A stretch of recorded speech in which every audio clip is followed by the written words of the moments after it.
If Great Expectations were a Bible verse, it would be Romans 7:15, which says, "I do not understand what I do, for what I want to do, I do not do, but what I hate, I do." Or, spoken in Pip's very own words, "In a word, I was too cowardly to do what I knew to be right, as I had been too cowardly to avoid doing what I knew to be wrong."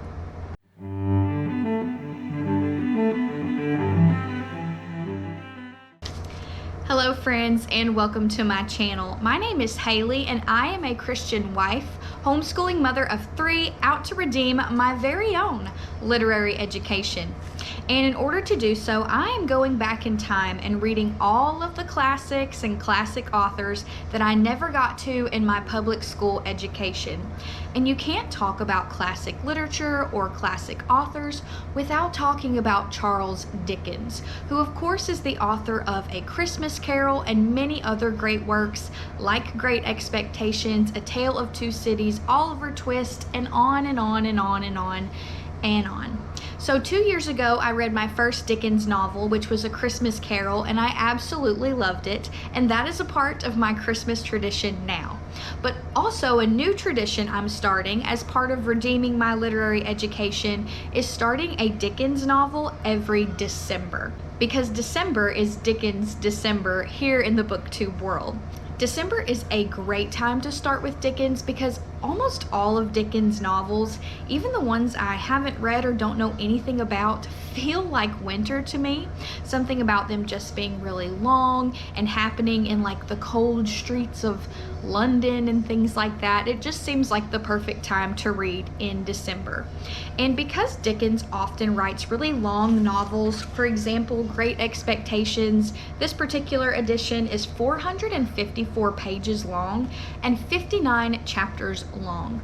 Now, typically I'm intimidated to start a large novel or don't want to because it seems too daunting. So what I've started to do is have a classic like this always going on in the background of my other reads, and just reading a chapter a day, which is really easy to do with Dickens, especially Great Expectations, because his chapters are so short. His books were often serialized in the past and released a couple of chapters at a time to be read aloud and enjoyed in that way. So you don't have to rush a Dickens novel.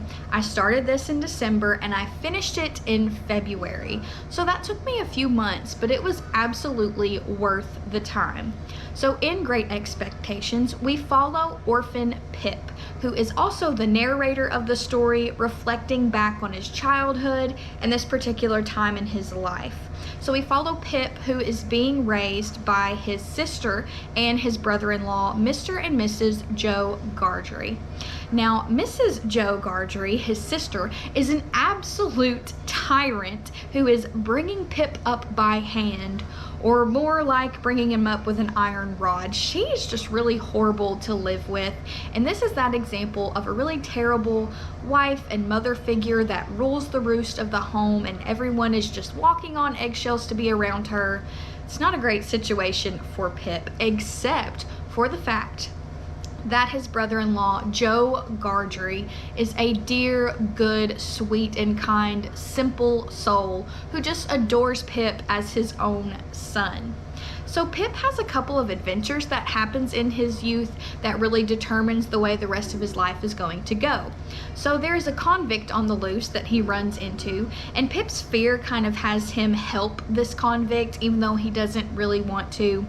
And then in his youth, he also gets an invitation from a local lady, Miss Havisham, who is probably one of the most eerie and creepy adults I've read about in children's literature in a long time. She kind of reminded me of Mrs. Danvers in Rebecca by Daphne du Maurier.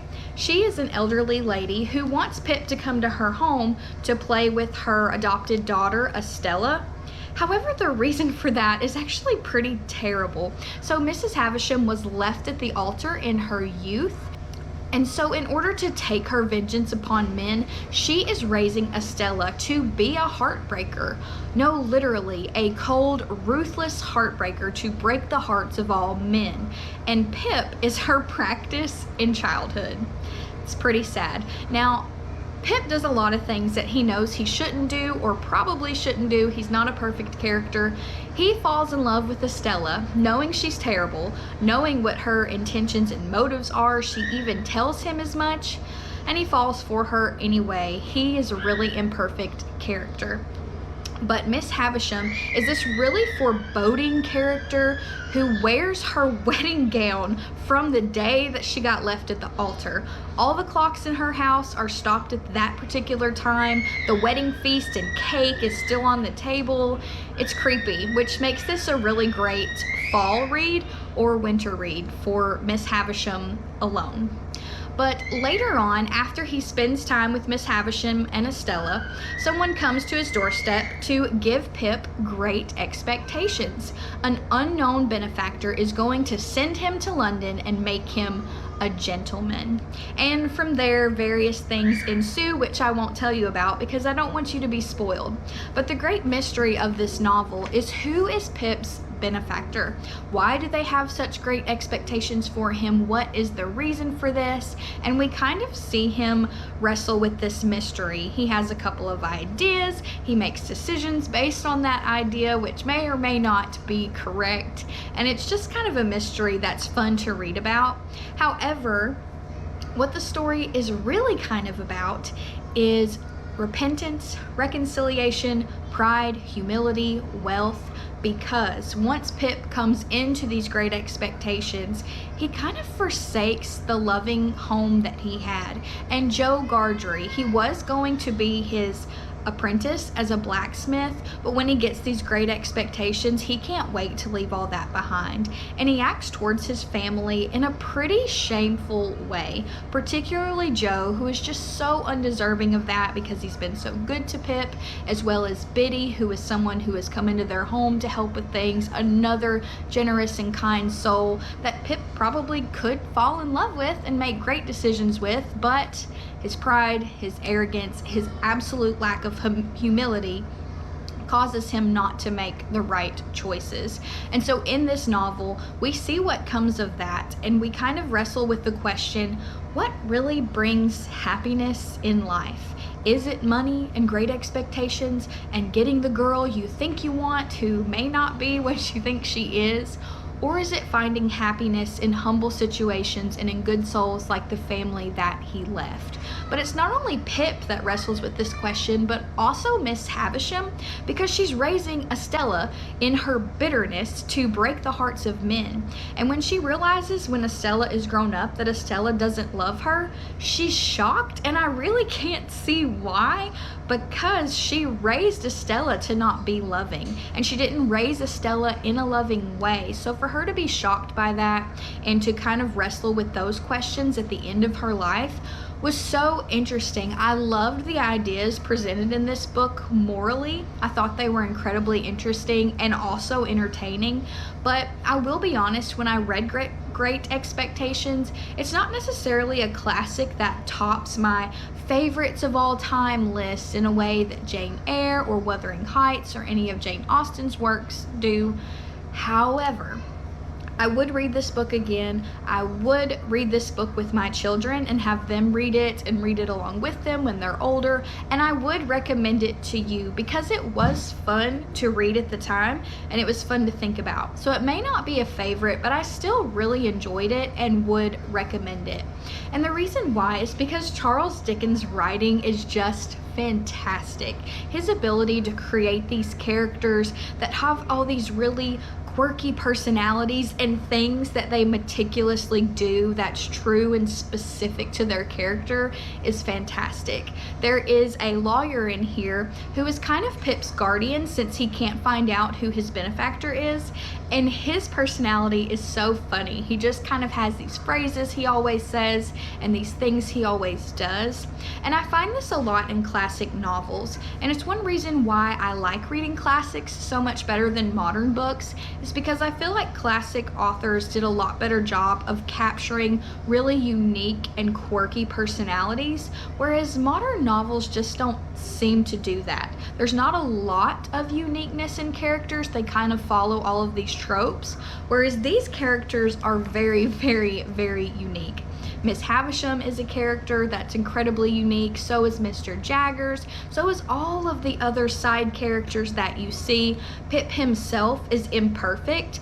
It may be annoying to you, all the mistakes he makes and wrong things he does. However, I actually like that about his character because it makes him real. We're all sinners. We don't make great choices all of the time. There are things we do out of pride or shame or embarrassment that we're not proud of later in our life, and that's what makes Pip a real character.